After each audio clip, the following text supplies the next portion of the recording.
Hey there, everybody. Welcome back to Soren Channel on Microsoft Flight Simulator. We're currently here in Salt Lake City where the sun is just about to come up. Let's go to the camera here. So you can see we're getting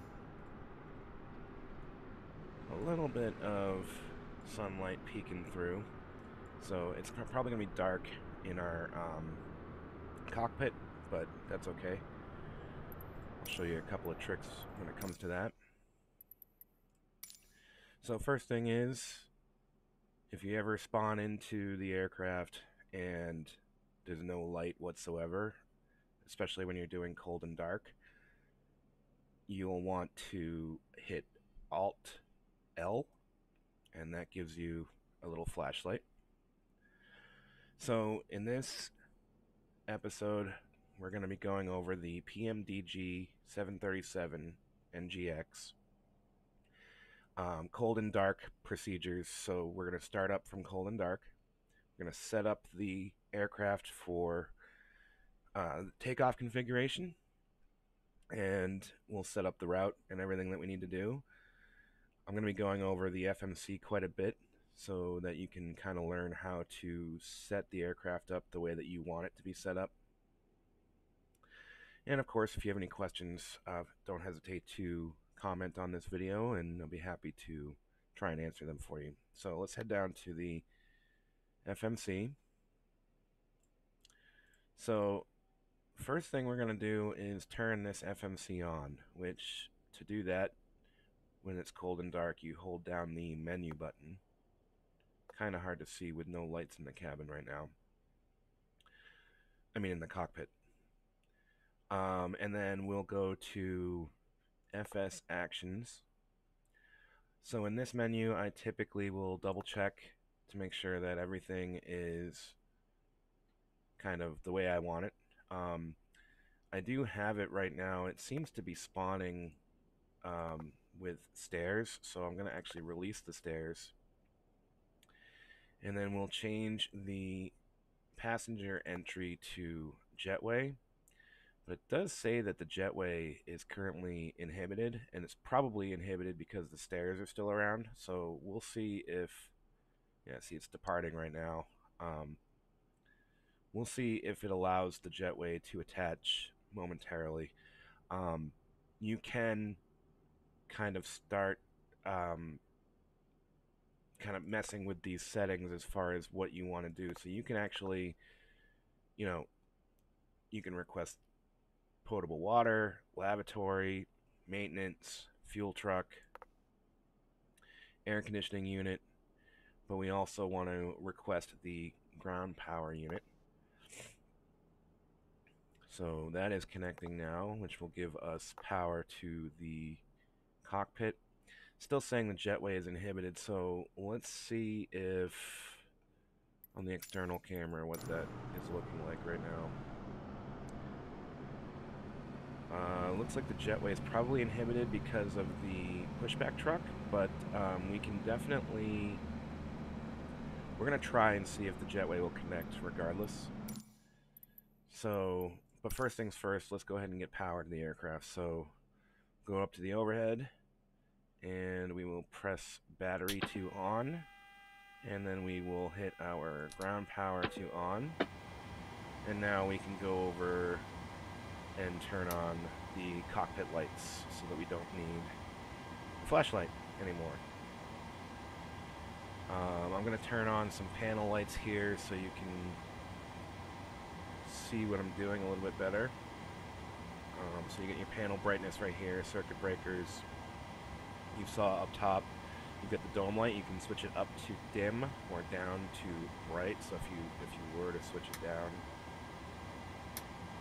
it's going to be super bright in the cockpit. So maybe we'll just keep it as bright so that we can kind of see everything.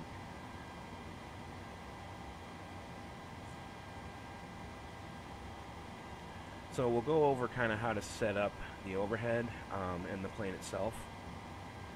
But first we'll go back to the FMC, FS Actions.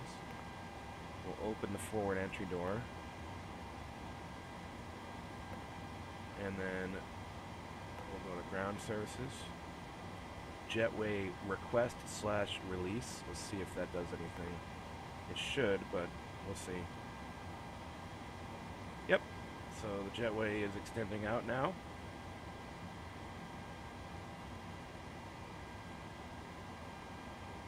Luckily, it just basically ran over the pushback truck, so that's a good thing. Okay, so we'll also get some lighting down here as well. You can see all of our panels. And we'll do the same thing for the radio stack. So that's one of the nice features about the PMDG is you can kind of, all of the lighting and everything works. So I feel like the sim is a little loud. So I'm actually going to turn down the sim. Hopefully you can still hear that. Okay, so heading back to the FMC. So we're currently in the FS Actions section. This is where you can manually load fuel, your payload, so passengers and stuff like that, cargo. You can access how to open and close the doors. And the PMDG also has its own pushback feature, but I have been using this, which is called Ambitious Pilots Pushback. It does have a pre-planned pushback and a manual pushback. I have been having issues with it, so I'm hoping... Yeah, so see, you can kind of do a couple of ground services through this. You can also, with the aircraft, you can push the jetway to or from the aircraft. You are supposed to be able to open doors, but I have noticed that these do not work with the PMDG, so you'll have to go into the FMC to do that. Probably should set our parking brake, which you can do manually right in here, or of course you can set it right here as well. That's where the parking brake is in the 737. One quick thing to mention about the parking brake is in order to release it, well, since I set it with this, it's not letting me do it. So I just released it with that. So to set it, you just click this button. To release it, if you would think you just click the button again, but what you really have to do is you have to depress the brakes, the toe brakes, all the way to the floor. So whatever key you have set up for that, you press and hold so that you get full brake power on the toe pedals, and that will release automatically the parking brake. So we'll go ahead and set it though. Back to the FMC. So you do also have a couple of other menus here in the FS Actions menu. So you have ground maintenance. This is important because you're going to want to go through these from time to time and actually press on all of them. What that does is it services your aircraft. So you will get wear and tear, especially if you have tail strikes or if you hit the ground real hard or you crash or anything like that. You're going to want to service the plane.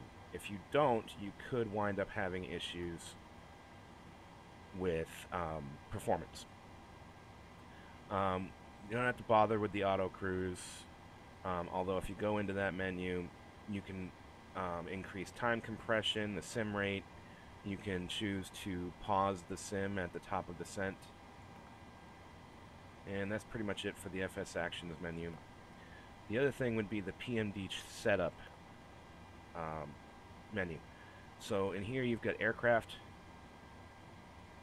options and then sim options, and then you also have how you want the PMDG to load every time. So I always have it load up in a cold and dark situation. But in the options you've got simulation options that you can change. And if you have any questions about that, I'm happy to answer them. I'm not going to go through every single one because we'd be here all day. Performance, so you have different performance settings are in here. colors. That would be for like colors on your instruments. And then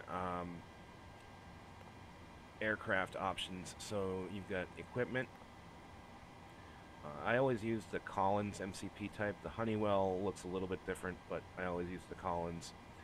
But this is going to be, there's a whole bunch of options in here. So I'll just kind of scroll through. You can see what mine is set to, and then, you know, you can feel free to either copy that or, yeah, see, I want to get rid of the air stairs, and it says that they're not installed, but I don't know, I think that they are. So anyway, not a big deal.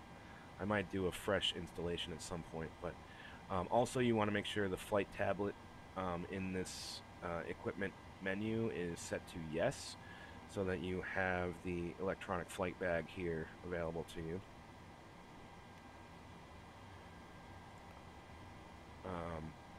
So that's pretty much it as far as equipment settings. Then you have displays. You know, most of them you're going to have on, but you can certainly adjust these however you want them to be adjusted. And then you can turn on failures, so you can have, you know, issues with the plane that could happen. You can set those up for failures to occur so that you can simulate failures. However, obviously most of the time you're probably not going to have that on.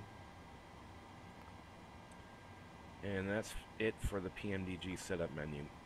The only other thing you'll need to worry about is the actual FMC itself, which is right here. And we'll go over how to set that up momentarily. So we're doing a flight here from Salt Lake City to Calgary in Canada. It's approximately about an hour and 50 minutes flight time. So we're not going to do the entire flight in one video. We'll do kind of in shifts. So we're going to do setting up the aircraft for pushback and taxi, taxiing to the active runway, and we'll cut off the video there. And then the next video will be kind of what to do in flight and setting up for the actual takeoff and climb, cruise, and then setting up the aircraft for landing. Okay, so we've already gotten power to the aircraft. We've set our parking brake. One thing you could do is, you know, this is supposed to be kind of part of the startup checklist, but you certainly don't have to do it. Oh, there we go. We want the throttle quadrant. Is you can test your fire.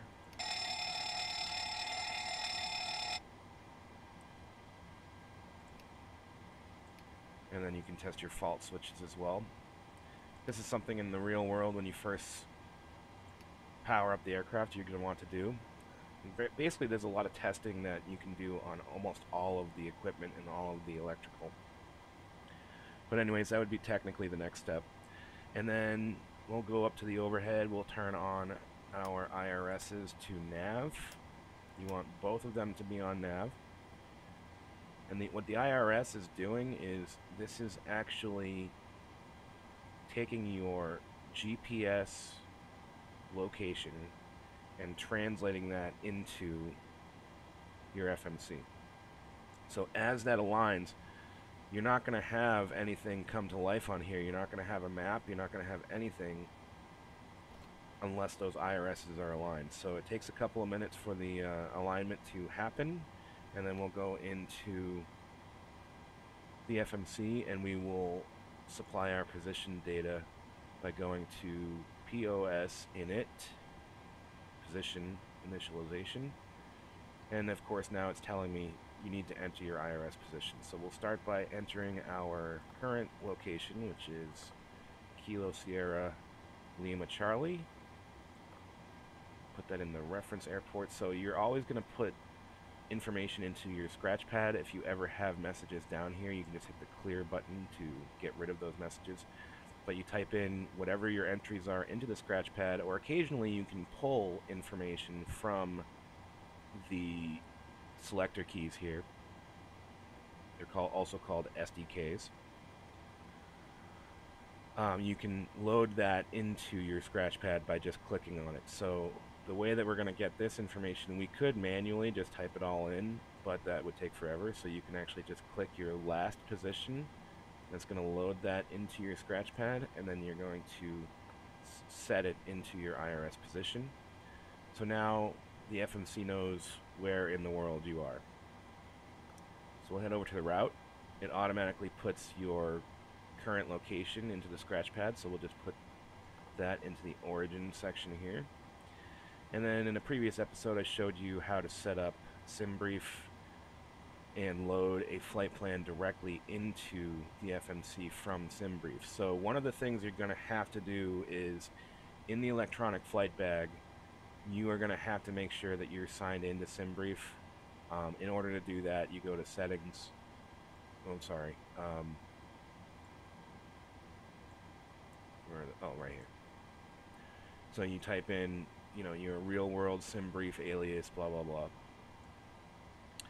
And then that way, when you request the information from SimBrief, it just automatically loads right into the tablet. So you have to do that first in order for the flight plan to be able to be requested in the FMC. Now, the other thing you can do is you can manually enter your route in here, and maybe I'll do a video on how to manually enter your route, because it is important to kind of know that. In the real world, you do have what's called company routes and things of that nature that are going to be already pre-stored into the FMC. And so it's, some people would call it cheating. It's not really cheating.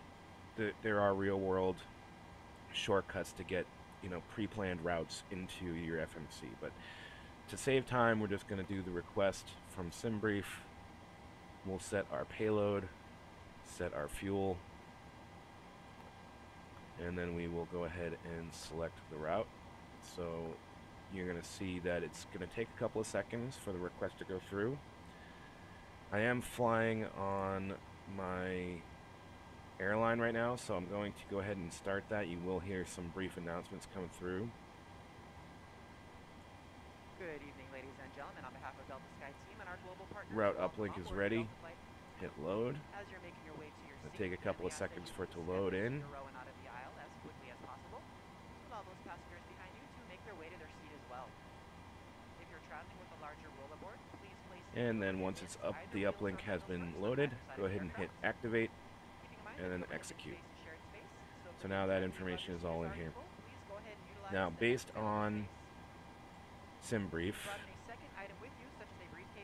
it says that we're going to be planning for 3-4 left. So we're going to type in 3-4 left for our runway, enter that in here, and then we will set up our departure from Salt Lake.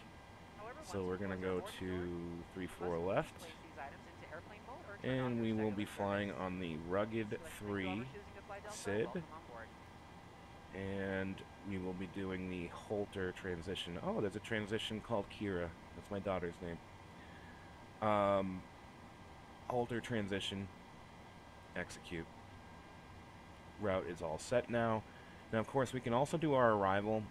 However, in the real world, and also flying on VATSIM or any type of air traffic control environment, most of the time you're not going to get your approach fix until you get to about 100 miles out from your destination airport.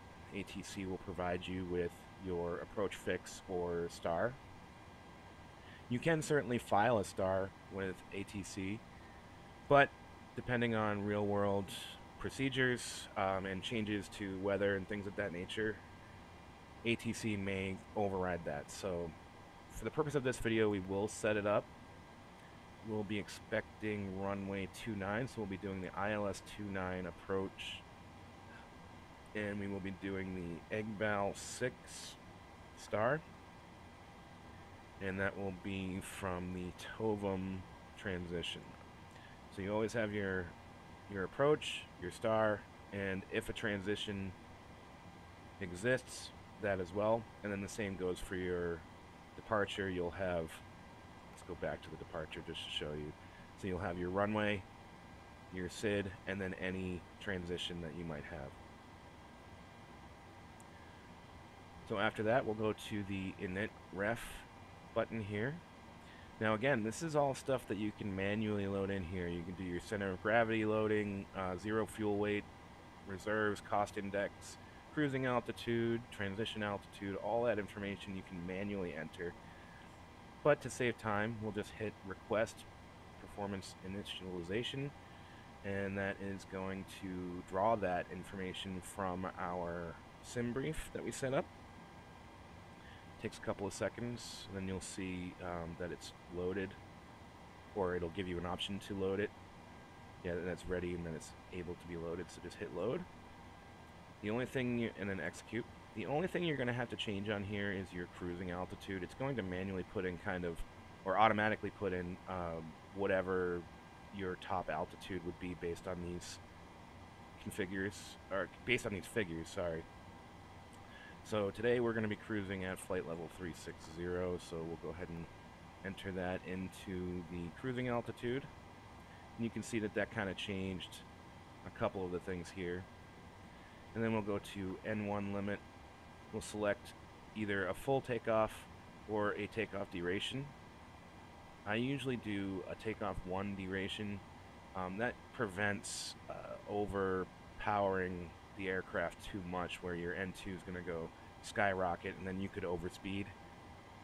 But it's not going to hurt to do a full takeoff, but I usually do a takeoff 1 duration. So I'll click that. We do just regular climb mode, so we don't have to worry about that, but you can change to different climb modes here as well. And then click on takeoff. We're going to set our center of gravity just by clicking on the little SDK button next to it. It will preload what the center of gravity figure is from your other windows. And then just click it again, and that's going to put your center of gravity right in there. We'll do a flaps 5 on takeoff, and that will load your trim and your reference speeds in here. You definitely want to make sure you click on each of these SDKs to load your reference speeds into the V1, VR, and V2, which are your reference speeds for takeoff.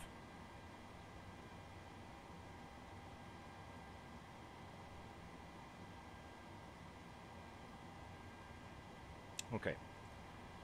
So now the FMC is all set up for our flight. We can go into the legs page. So one thing that I like to do is we check the flight by changing to the plan mode on right here, and that's going to put it into a reference.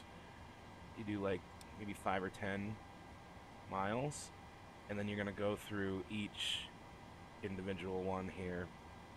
One thing is, these vectors are they're going to set you on an indefinite heading. So this vector is 344 degrees heading, and it will just indefinitely fly that heading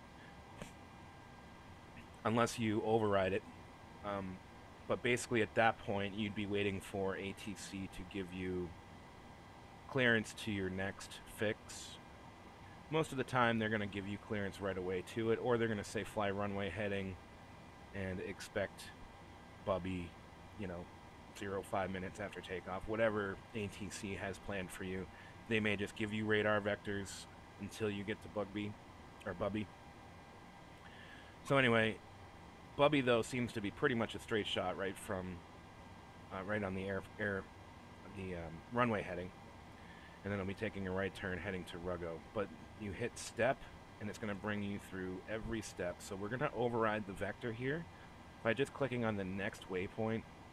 It loads that into the scratch pad, and then just click on the one above it and get rid of that. The other way would be to click on that and then hit delete. But now you can see there's no more line that goes off forever and ever. It actually will turn. Once we get to Bubby, it'll turn to Ruggo.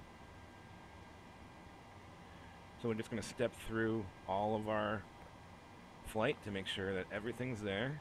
You can see altitude restrictions are in here. You can certainly adjust those if need be. And it looks like we're going to basically be lined right up for our approach into Calgary for runway 29. So Henry will bring us right to the ILS fix there, and we're good to go. So we can switch back to map mode and usually bring it down to about 5 nautical miles on the range, and we're all set up there. So we'll go back, we'll put this onto our takeoff reference page. On the right one, I usually put the legs page up, just so I can see what my next waypoints are. And the FMC is good to go. So what's next? We're going to head up to the overhead. And we're going to check one thing. Yeah, we are using the center fuel tank. So once you've loaded your fuel in, you're going to see whether or not you're going to be using your center fuel tank. And really all that means is once you are ready to fly and ready to turn on the engines, you will need to use your center fuel pumps. So the next thing would be to turn on your yaw damper. And we're going to go ahead and use the left aft fuel pump. That will be for our APU. And then go ahead and turn on the APU. And you're going to see this will eventually come to life, this little gauge, and that's for the APU. You're going to see it kind of fire up and whir up, and then it's going to settle back down to about 2,000, 2,500 RPMs.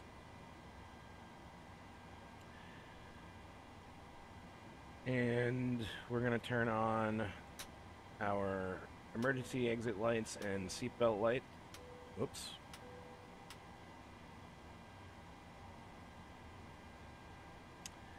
And next would be to make sure that the electric pumps are off. It does, in the cold and dark setup, it does automatically or default to off. So that's these two middle pumps here, the hydraulic pumps. And we're going to turn our window heat on, all 4 window heaters.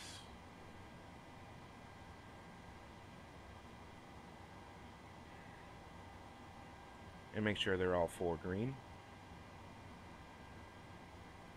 APU has started. Now we can transfer the bus to our generator, APU generator, which are these middle 2 knobs here. You click them down to on. You can kind of see that as it removes itself from the ground power to the APU generator, everything kind of flashes for a second.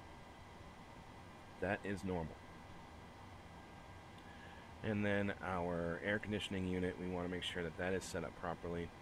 So your left recirc fan and right recirc fan should be at auto, which is default usually. Left pack to auto. Isolation valve to auto. We'll turn the APU bleed on.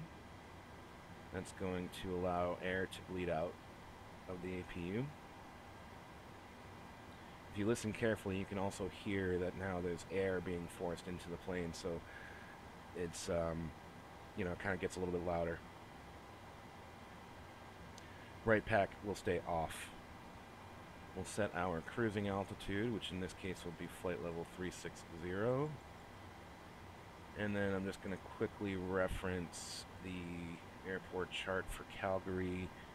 Runway 26 elevation is 3555. The Canadian Rockies. So we will set it to 3550, so it does it in increments of 50. So you basically round to the nearest one. So 3555 is closer to 3550 than it is to 3600, so we will use 3550. We'll turn on our anti-collision light, and we might as well at the same time turn on our logo, wing, and wheel well lights. Make the aircraft look pretty. And for now, we are all set on the overhead, so we'll go down to the main control panel here and set everything up for the autopilot. So we'll start with the flight directors, both on, auto throttle armed. We do know that our VREF for V2 is 148, so typically I put 20 over that into the indicated airspeed. So that will make it 168. But of course, once we get aloft and we've hit our toga button, we'll hit VNAV and LNAV to engage the autopilot in order to have the speed set by the FMC. And we'll put in our cruising altitude, but of course this is where you would put in your maximum altitude that has been assigned to you by ATC. You don't ever want to be climbing above an assigned altitude by ATC. Let's say that you were originally assigned 10,000.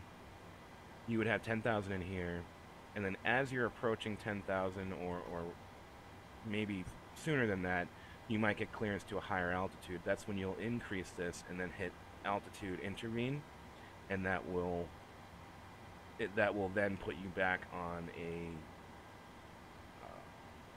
a plan to get to the new altitude. But for now, since we're not going to be flying with ATC, we'll just put it on flight levels 360. Alright, so MCP is all set. We've already loaded our route into the FMC, so we can go ahead and get prepared here for startup, pushback and start. Now, in order to do this, so I use ambitious pilot pushback. Of course, you don't have to do that. We're going to try to do a pre-planned pushback, which, in order to do that, you go to pushback planner here. I'm going to move this, so I know that 3-3 left. Is that what we're doing? 3-3 left? Is that what we said? 3-4 left, sorry. So 3-4 left, it's going to be in configuration for a pushback with the nose to our right. Yeah, hopefully I'm not lined up the wrong way, but I'm pretty sure that nose to the right will be heading in the right direction. So we'll click that, hit enter, and I'm hoping that once we disconnect the jetway, so go to FS Actions, Ground Services, we'll just remove the chocks completely. That will remove the ground power unit, and then we'll request to release the jetway. And then we'll go back to the doors and make sure we've got our doors all latched up. So is the jetway retreating? Should be. It's not. Okay, so one other thing you can do, if you go in here, ground services, and then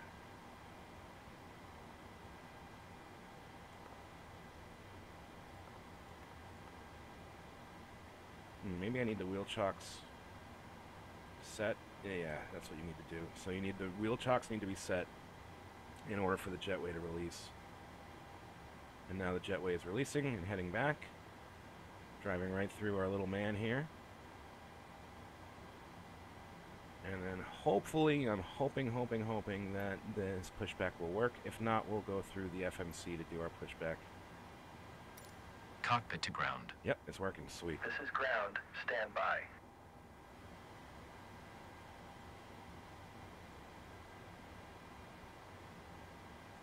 Alright, so you get the pushback truck is getting set up here.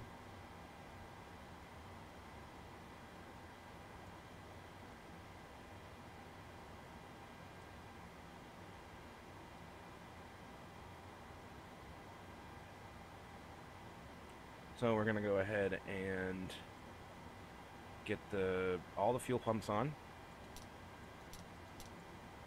Okay, sir. The bypass pin is installed. All doors and hatches closed and all ground equipment is removed. Turn on our electric The pumps. parking brakes are set. You may lift. So now it's going to Parking brake simulate set, lifting lifting the the aircraft up onto the truck. We are cleared for start and push. Okay, cleared for push start. Please release parking brake. Parking brakes are released. Commencing pushback. You can start the engines in sequence. It will start in the sequence.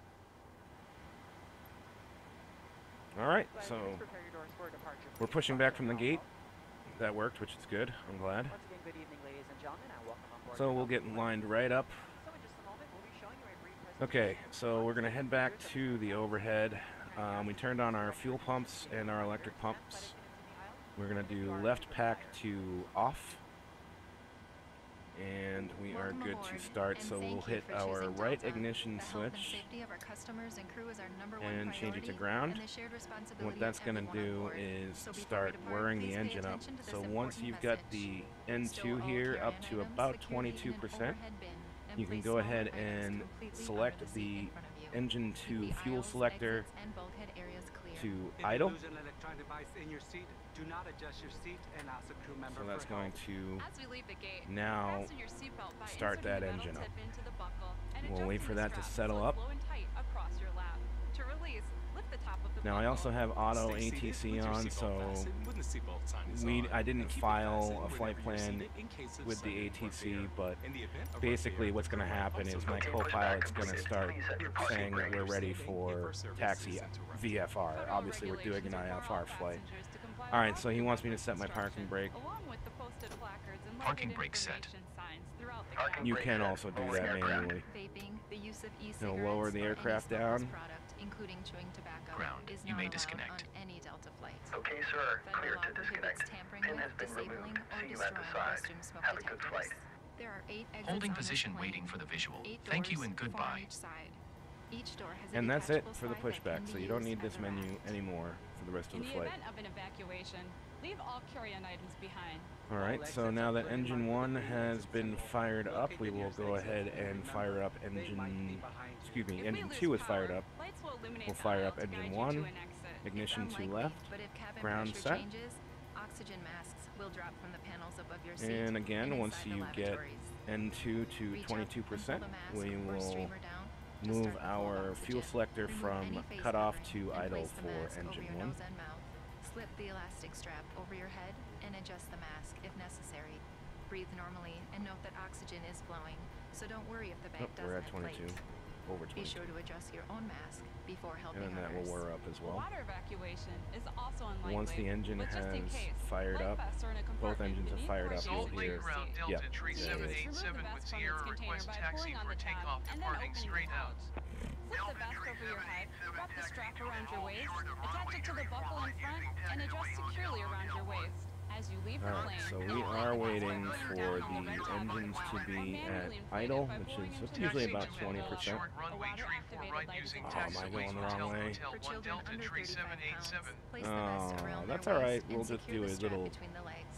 See We'll your bang a safety card for Yui, more as they say information. in New Additional England. life vests for in-lab children are in marked compartments at the front and rear Alright, of so the this plane. is just about We'll settled up. distribute these You vests can usually if tell necessary. by going up to Before the takeoff, overhead if bring this your has seat to its gone upright back to position off, and stow your tray table. then you're Make good sure to your go. seatbelt is fastened.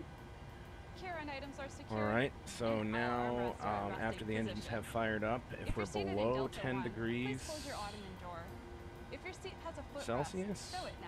which we are, it's only 2 Finally, degrees, take we're a going to moment turn to review the on safety information card in your our wing seat and pocket. anti-ice, While we engine finish our anti-ice I safety should check, say. please let us know if Pro you have heat any to questions. on, As we get ready for and we are takeoff, going please to settle in. change over And from to all of our our crew, standard engine for generators, flying so with Delta. these outside knobs to on, APU bleed to off, APU off, taxi light on, left pack to auto, right pack to auto, and we'll set our trim, which we haven't done yet. So our trim is at 4.99 for takeoff. So that's this wheel right here. You just basically want to get it as close as you possibly can. It's just it doesn't have a digital display. as far as what it is, so it's basically going to be exactly 5 for the trim. That's close enough. And we are ready to taxi. So we will, well, actually I think I need this menu because I did it with that. I will turn the parking brake off. And we are good to taxi. So we're going to bang a Yui, as they say. So we will taxi to the gate, to the runway.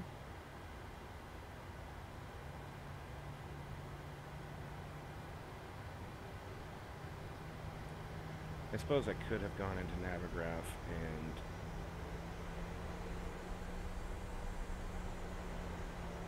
looked at the airport diagram to see exactly which way we should have been going for 3-3 left. And that is what ATC gave us, right? They gave us 3-3. Oh no, they gave us 3-4 right. Okay, so in that case we are going to have to go into the FMC and adjust for 3-4 right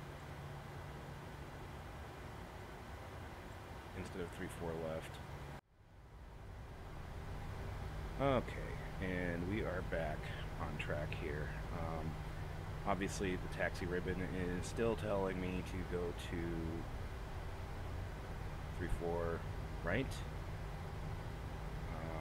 but we are going to take off of 3-4 left. So we're coming up on 3-4 left here.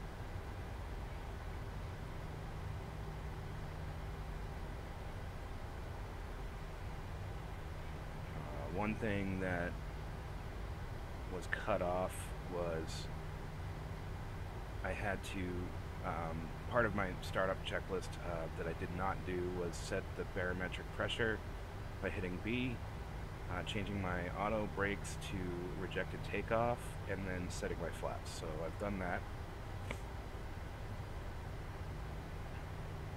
Alright, here we are at runway 3-4 right. So this is where you would just call ATC and tell them, I'm sorry, 3-4 left. Oh my god. Alright, so we're at 3-4 left. This is where you would call ATC, get clearance for takeoff. Once you do get clearance for takeoff, you turn on your landing lights, and, well, I'll show it on the overhead. You make sure that your position light is on strobe and steady, and we're all set for takeoff.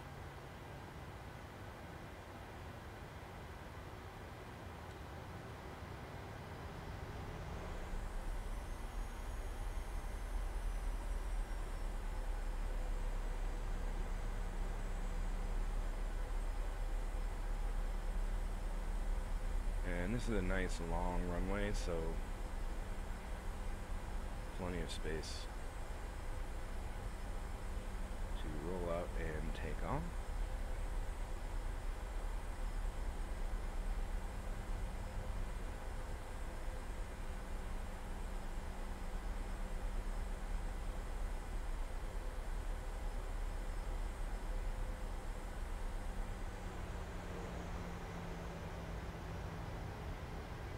Okay, so we're on the runway now. 3-4 left, despite what I've said like 15 times. And we are ready for takeoff. So we've checked everything. We are good to go. Go ahead and set power to about 50%. And then we'll go all the way. Power's set. Toga switch.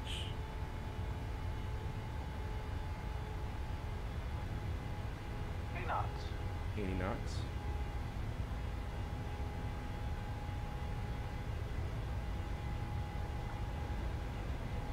Oh, I never put my speeds in there. Positive rate of climb. Delta 3787, you were not cleared to take off. Salt Lake approach Delta 3787 is type Boeing 737 2 miles northwest of Salt Lake 4,400 feet. So I'll explain what just Request happened transition Bravo in a airspace. second here. Delta 3787,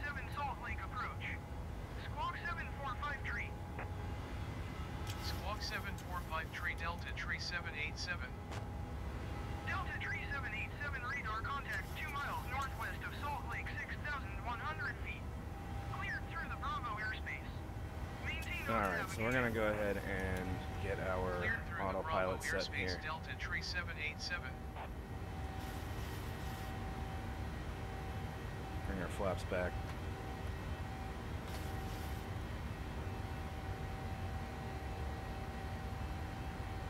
Alright, so that was interesting. So, I'm going to explain what just happened.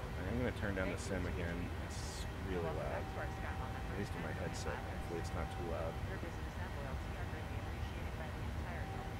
for you guys, but we'll turn that down a little bit.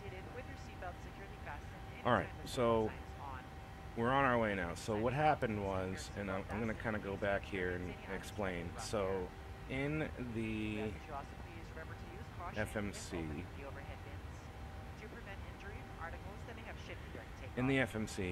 I had switched from 3-4 right to 3-4 left, and it deleted my reference speeds, which now, of course, it's on approach reference since I'm airborne, but it deleted my reference speeds. So the reason why I didn't have V1 rotate and V2 reference speeds on the speed tape here was because those were deleted in FMC. So you always got to make sure you go back in and load, if you ever make any changes, load your reference speeds back into the reference page. But we're good now. So we are airborne, and we're approaching 10,000 feet, so we can go ahead and turn off our landing lights. Please be reminded that Delta accepts only major credit or debit cards for onboard purchases of beverages and snacks. And we're on our way to However, you can use your Calgary Delta SkyMiles American Express card. from Salt Lake City. Save 15% and earn double miles on all Delta purchases. So quick after takeoff checklist. We're going to turn off, or put the gear selector to off, which is right there in the middle. We're going to put our RTO to 2 just to have it, excuse me, I don't know why I keep calling it RTO, our auto brakes to the 2 setting, just to have it set, just in case maybe if there's an emergency we need to land or something, we have our auto brake set. And then we will also arm our speed brake, and we're good to go. So we're turning onto our onto our SID. I'll show you that real quick here. So here's our SID right here. And since we'll be utilizing the Holter transition, we will take a left at Rugged, and we'll head up to Holter that way. So you can see here that magenta line is where we're going to be going. And then once we get to Holter, we will be done with our SID, and we'll be on our cruise to Calgary. So I'll cut the video here for now. One other thing to mention when you're in your cruise is obviously you're always following ATC directions. Also, if you do have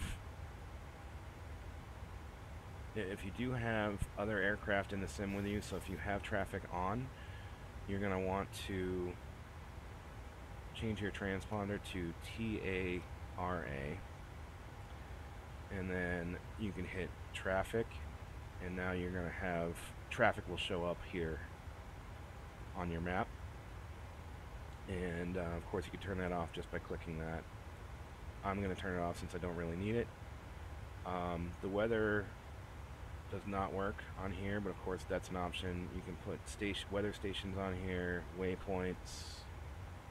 Of course, the more information you load in there, the more it gets loaded with crap. So you could put local airports, position information, terrain, all that stuff. But one thing you want to do is make sure that you are tracking what the barrel pressure is for, ATC callouts are going to tell you, hey, miles southwest your of barrel Port pressure is 3030, so you just keep hitting B to make sure that you're using the correct, and then once you reach flight level 180, you'll be at the standard barometric pressure, which will be this button here. You just hit standard.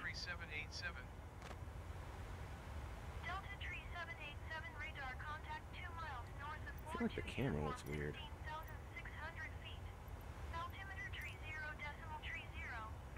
Whatever. Roger, Delta Tree 787. Alright, so we're approaching 18,000 feet. Oh, that's what it is. I was using the hat switch, and it brought me to a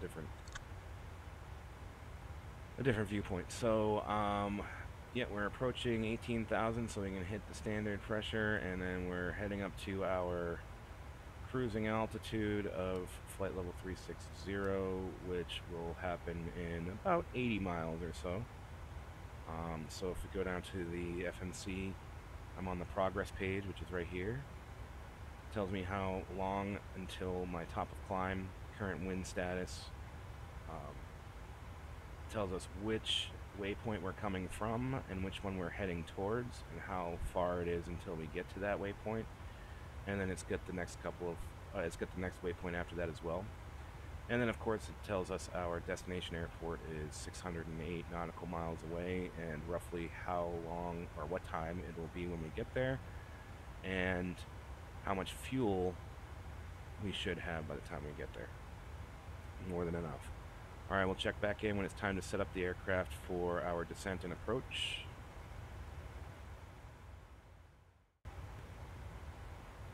Okay, so we're just about at our cruising altitude, but I wanted to show you guys this. So when you're using enough fuel to use your center tanks, once your center tank runs out of fuel, you're going to get a little fuel light here. All that really means is that you've got the fuel pump going and there's no fuel being pumped. So, and that's perfectly normal. The way to clear that is to just go up to the overhead and turn off your center fuel pumps. And that clears the caution. And as you can see, center tank has 0. And then we've got 8,500 pounds of fuel in the left wing tank and about 8,600 in the right wing tank. A total of about 17,100 total pounds of fuel on board. Now, some of you might be wondering why there's more fuel on this side than there is on this side. Well, the reason for that is when you are running your APU, you're running it on the left fuel tank. So we were on the ground for quite a while, kind of going over some stuff. Usually I go a little bit quicker than that, so this little gap between the two is going to be a little bit different.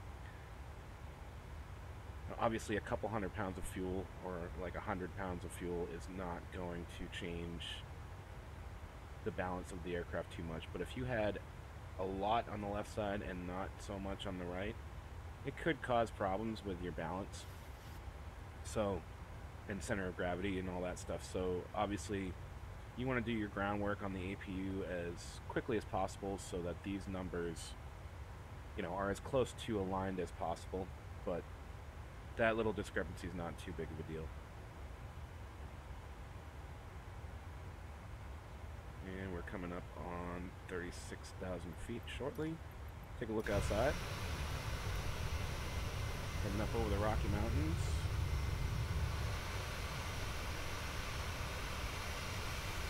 Beautiful. It's cold. Beautiful 737-800.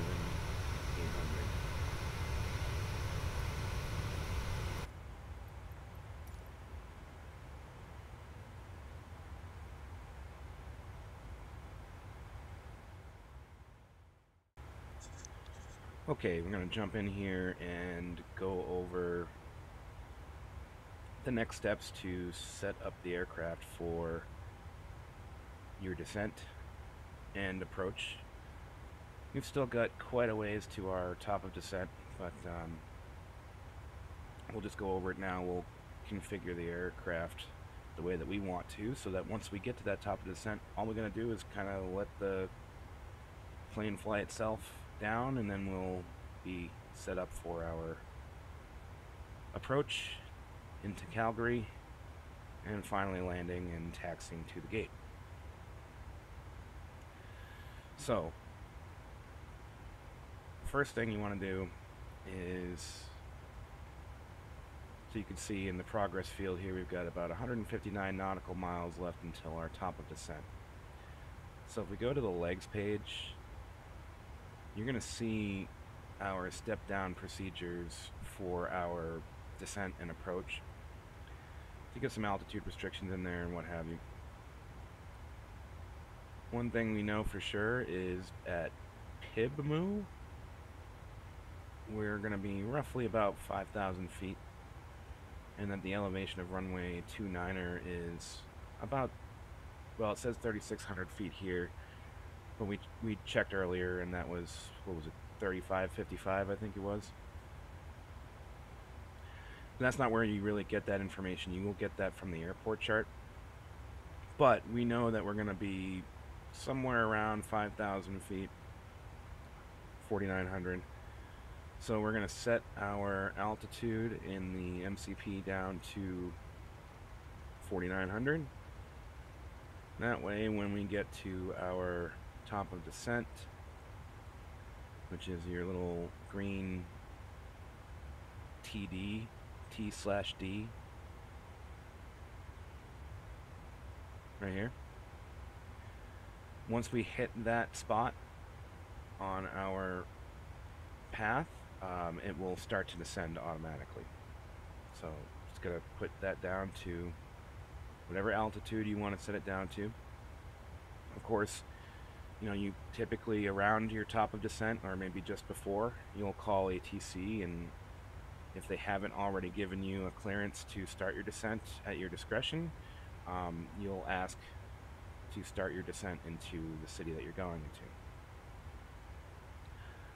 So now we're going to set up the aircraft for the ILS.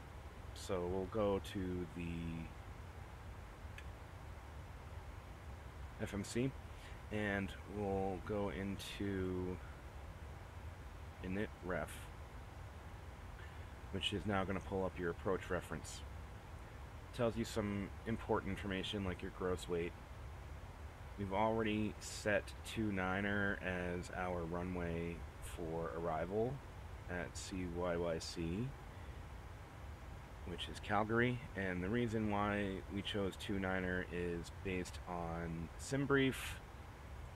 That should be the active runway based on weather forecasts for when we arrive in Calgary. Of course, you can get wind information and weather information in the FMC as well, but I've got live weather on in the sim, and then of course SimBrief is using all of the real world data to get an as accurate as possible snapshot of what your flight profile will look like. So we've got our VREF speeds here for our arrivals. We're not going to set that yet, but basically what we're going to eventually do is once we start our descent, we're going to take our flap 40 VREF and we'll put it into the scratch pad by clicking on it like this, and then we'll click on the flap speed SDK, which will load that right in here. Kind of similar to what you do with your takeoff VREFs, is you just click on them to make sure that they're activated in the FMC, and they'll show up on your primary flight display. So we've got the runway length in feet and meters. We're just going to need feet. We've got the ILS frequency and the course heading. So what we're going to do is start with our ILS frequency, which is 110.9er, and we're going to load that into the active nav radio, and then we're going to put our course heading on the two different course selectors to 285, and that's right here.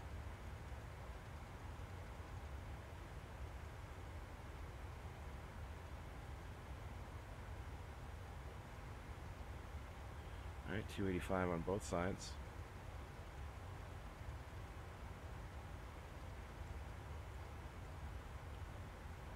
Okay. So that part is complete. So now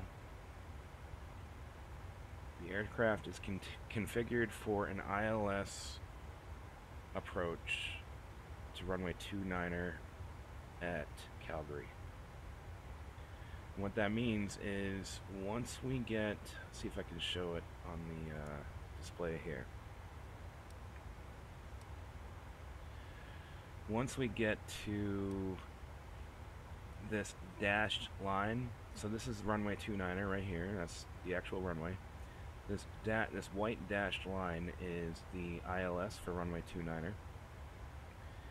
So once we get to Henry here, we will be, actually it will be just before we get to Henry, we will be on an intercept heading for the ILS. So with that being the case, we will hit VOR LOC up here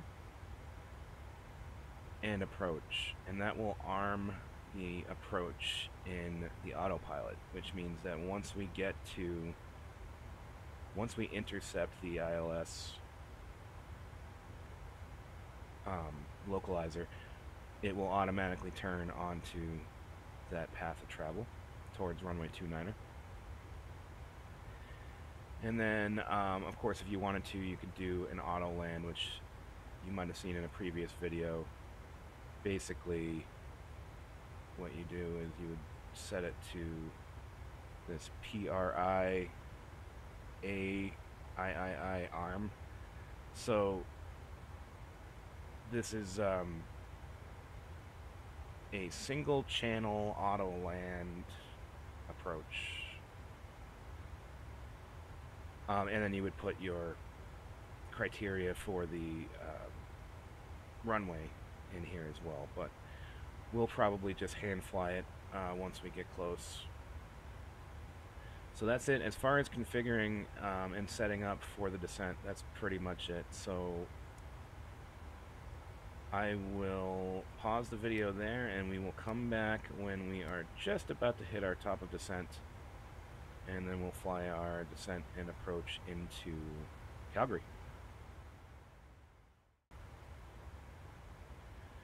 Okay, so we are 1 mile away from our top of descent, so we'll start descending here in just a second.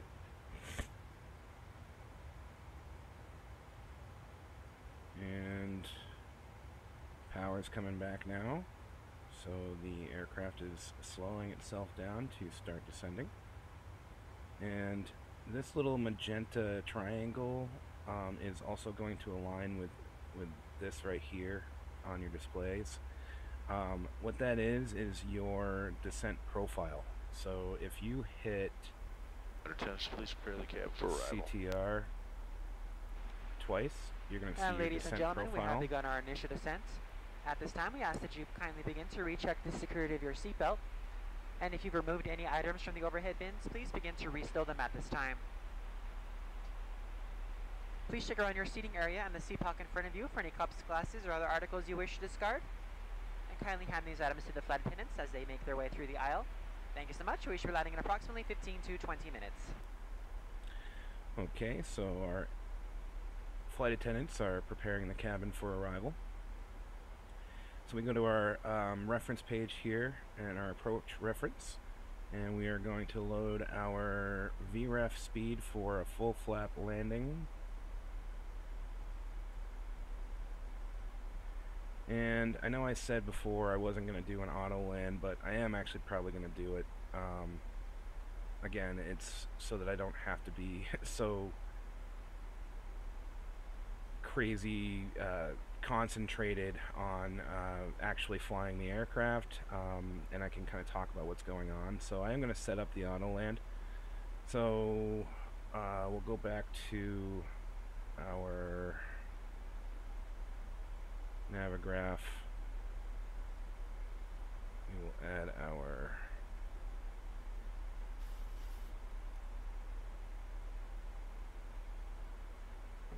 so you can see we'll add our chart on there, so you can see We're approaching our star,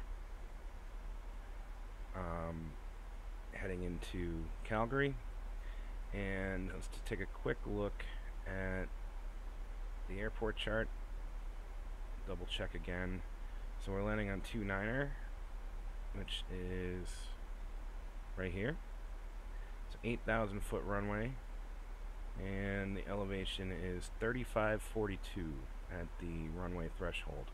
So 3542 is what we will enter in for our runway elevation. 3542, hit enter, and then hit runway again twice until you get to the length, and we're going to put in 8,000 feet. Oops.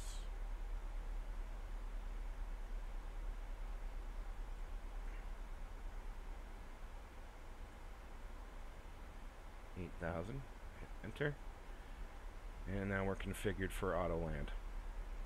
So what I was saying was your descent profile, this is going to tell you how close to kind of right on even par you're going to be. So if you're a little bit high, a little bit low, you can kind of adjust, but it will try to fly as close to on center as possible.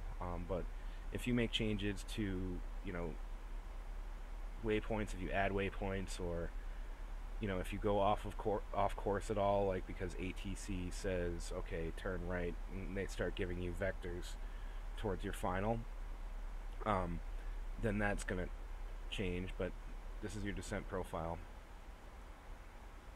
So we'll go back to our regular display.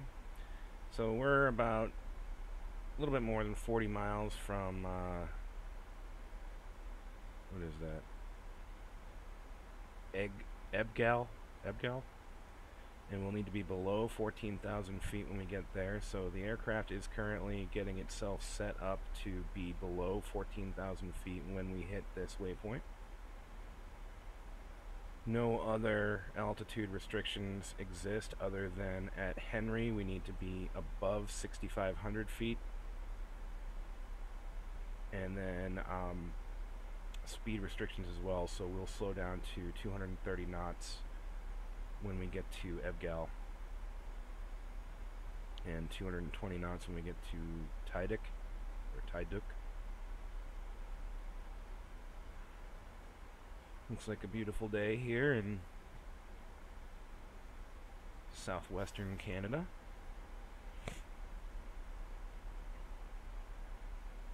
And we are all configured for our approach. Once we hit flight level 180, we will change our altimeter setting back to the local by hitting B, as in Bravo.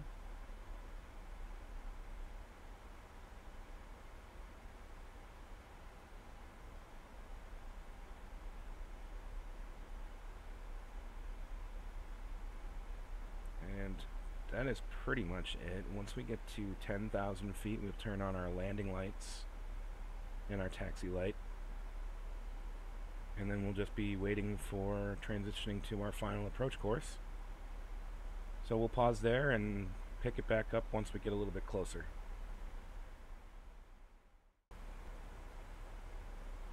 Okay, so we're just about at Ebgal here. We're below 14,000.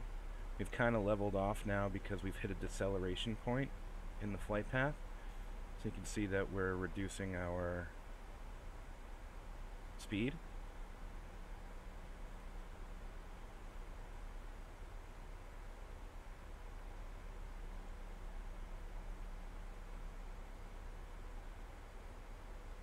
Very pretty landscape here in the Calgary area. Well, I guess we're closer to Vulcan than we are to Calgary, but we're getting close to Calgary.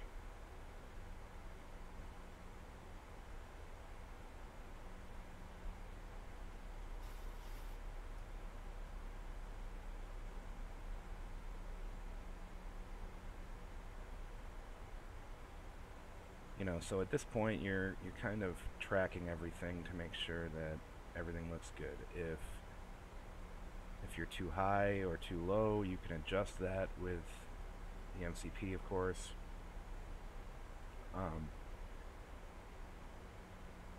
you know, if you wanted to throw in some sort of, you know, let's say ATC calls you and says, you know, cross Tydic at 8,000 feet, you can go in and put 8,000 feet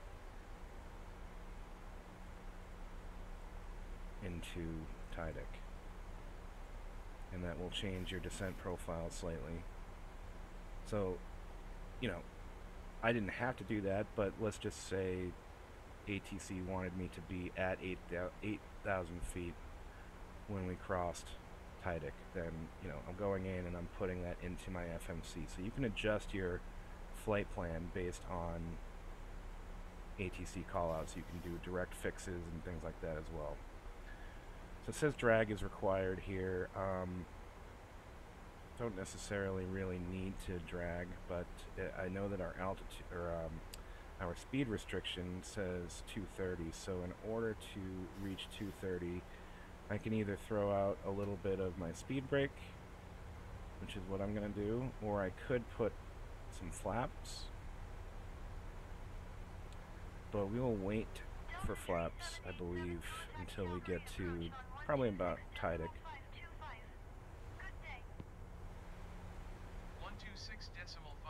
One thing you want to make sure of is that you don't forget that your speed brake is in use. But it looks like we could just turn that off now since we're now closer to 230. And we will rearm the speed brake for our landing.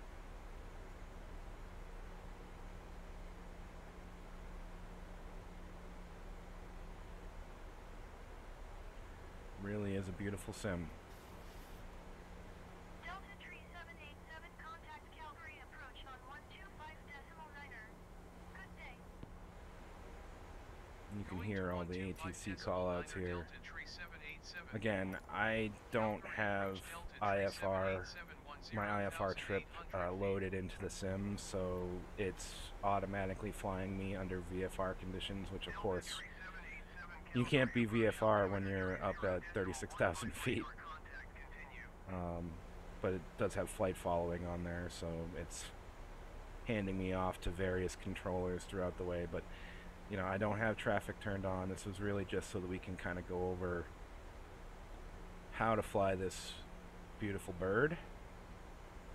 And we're at 10,000 feet roughly, so we can go ahead and turn on our landing lights, runway turn-off lights, and we'll hit the taxi light as well.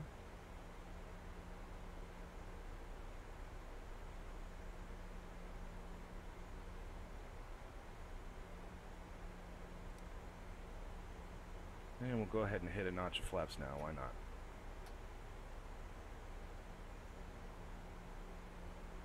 It's going to start slowing us down to about 190 knots. I could have waited until we got a little closer to Tydic to do that, but it's not really the end of the world to do it early. You're just going to be coming in a little bit slower.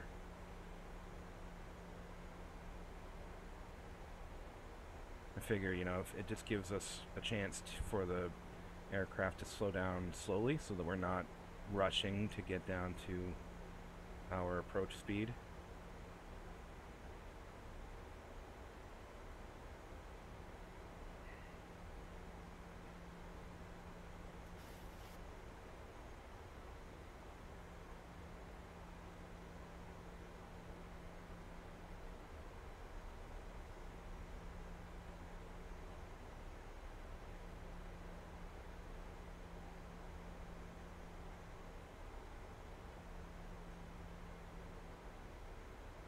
And once we turn right at Tydic heading towards Henry, we will arm the localizer and approach up here in the MCP.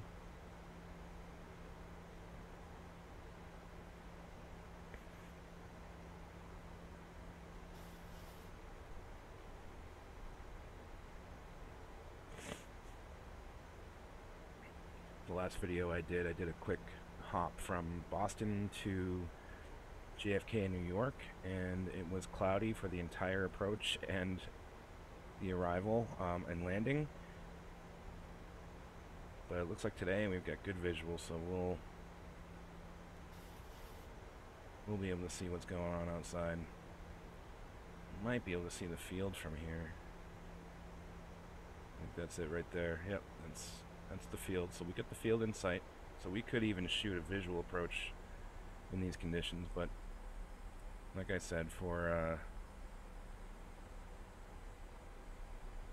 the purpose of this video, we will keep it the way it is with our auto land.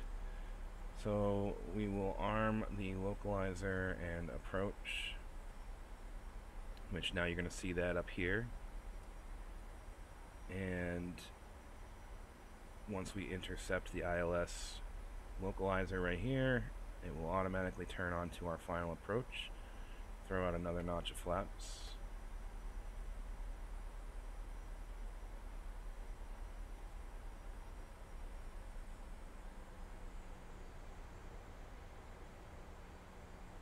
And we'll do another notch actually, so we'll go to flaps 5.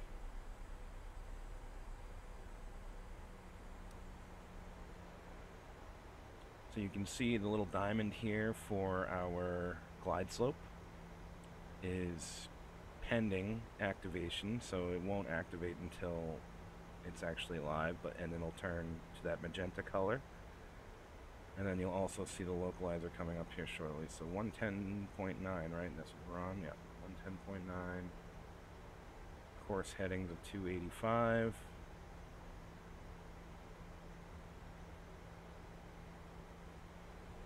And once we make our left turn at Henry and we intercept the localizer, I will go ahead and drop the landing gear and put our flaps all the way out. And we'll set up our reference speed +5. So you take your approach reference speed, which in this case it's 138 knots, and we'll add 5 to that, which will mean we'll be setting 143 into our speed, indicated airspeed.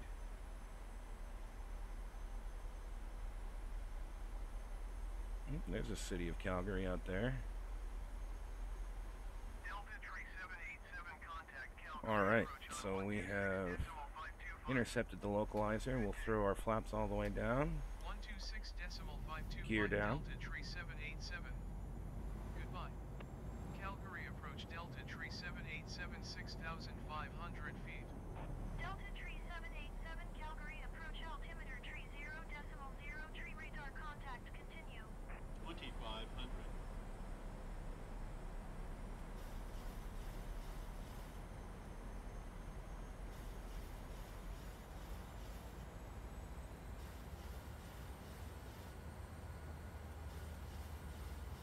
Alright, and the autopilot actually automatically did VREF +5, so we're good there. Just a smidge over that, not a big deal. Got runway 29er in sight here.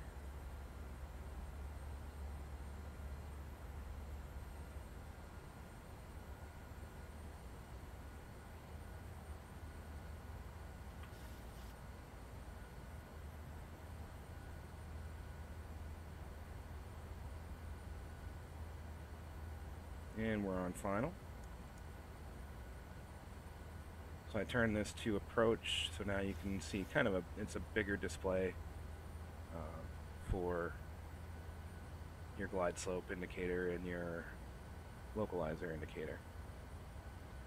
We're right on center line for the localizer, and it's waiting for this bug to go down to center line here, and that will start our ILS approach.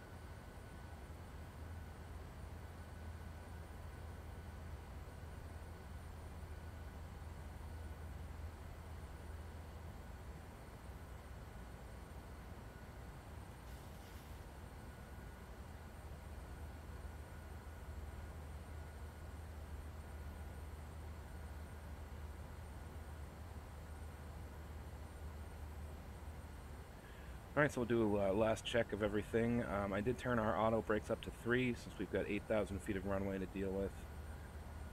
Get our gear down, flaps are out, speed brake is armed, auto brakes are armed, landing lights are on, landing checklist complete.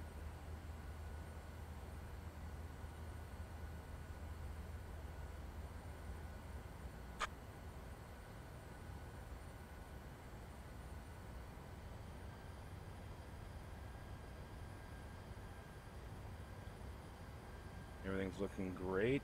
We've got a 21 knot headwind, so we're flying directly into the wind. So it's nice. Should be a nice smooth landing onto runway 29er. I just love how this sim looks. It is beautiful. Look at all the buildings and textures and everything. Absolutely love it.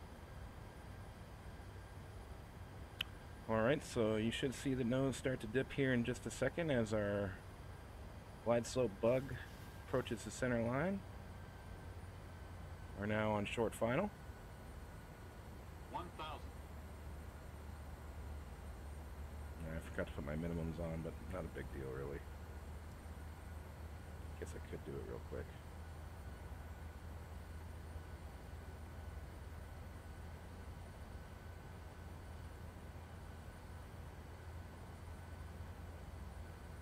Set that to 200. Terminal's off to the right side here, so as soon as we vacate the runway, we'll vacate to the right and taxi to the terminal.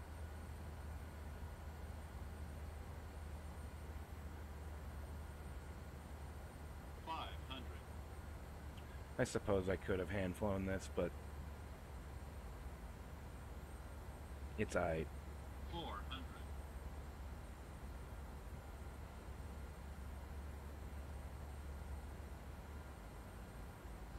Okay, 300 feet, we're approaching minimums. Minimums.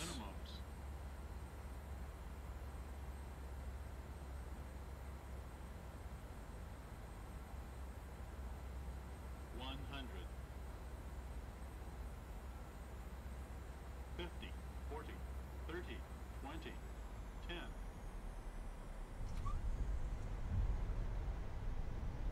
A little bit off center line, but that's okay, we can correct.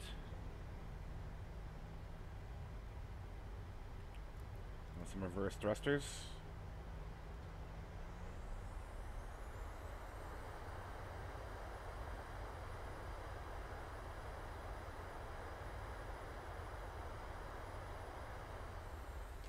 Please remain seated with your seatbelt securely fastened until the captain has All parked right, the we aircraft can at go the ahead gate and vacate the turned off runway. the seatbelt sign.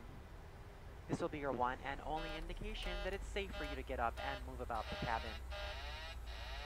Please be reminded to use caution when opening the overhead bins to prevent injury from articles that may have shifted during landing. You may now use your mobile phones and other handheld electronic devices while we taxi to the gate. However, your laptop computers and larger electronics must remain stowed. All right.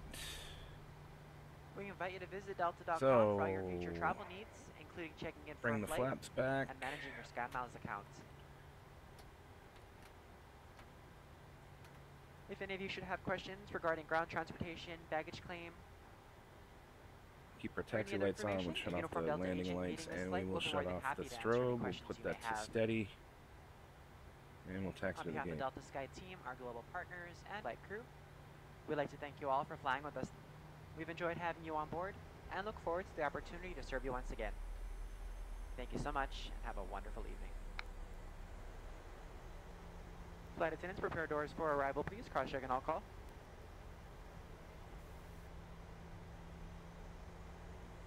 Beautiful sunny day.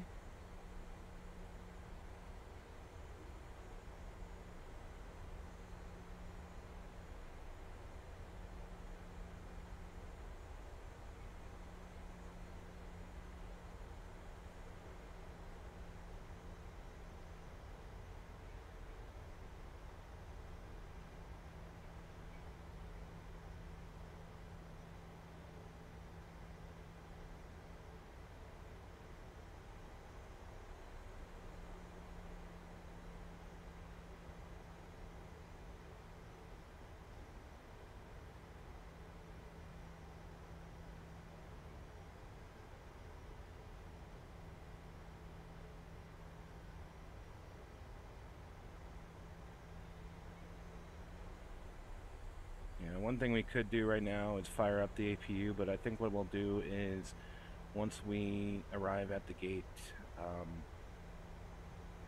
we'll just switch to ground power and we'll shut down the engines.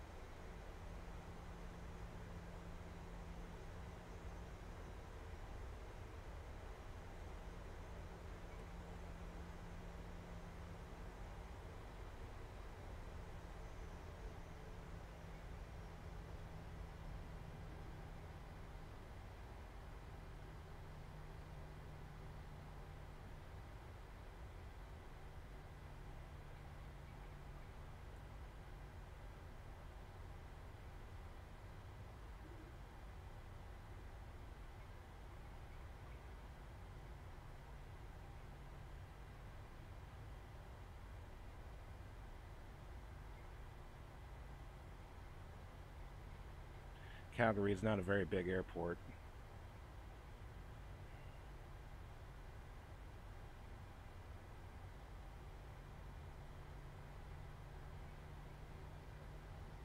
The reason I chose Calgary is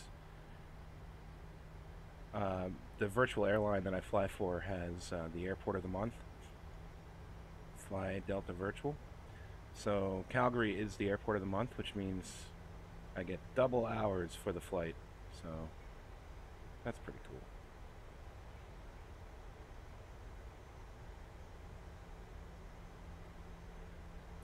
Coming up on the main terminal area here. Of course, typically you would ask ATC for the taxi clearance to the gate, and they'll give you clearance. You probably already have a gate in mind. Most of the time, flights have their gates preloaded.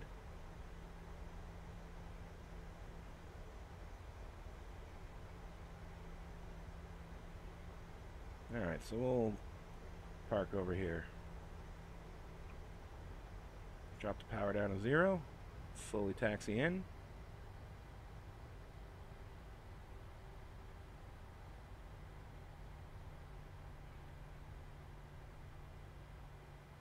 Alright. Welcome to Calgary. Put on the parking brake. Shut down the engines. We will go to here to get our ground cart, ground power. Once that's connected, we'll head up to the overhead and we'll switch it over to ground power. So we're good there. We can turn off our strobe and anti-collision. Turn off the taxi light. And we can go ahead and request our jetway. Jetway's coming out. And we will open our door.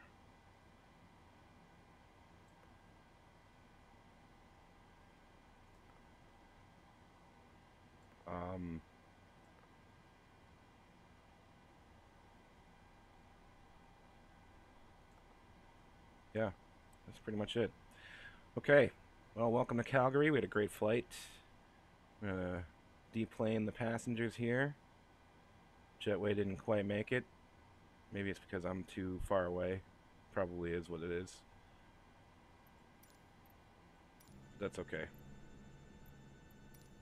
They'll just have to jump. I'm actually a little bit past where we're supposed to be parked. So that's alright. Alright, so we'll cut it off there. Thanks for joining me. Please remember to like and subscribe. And we'll see you next time.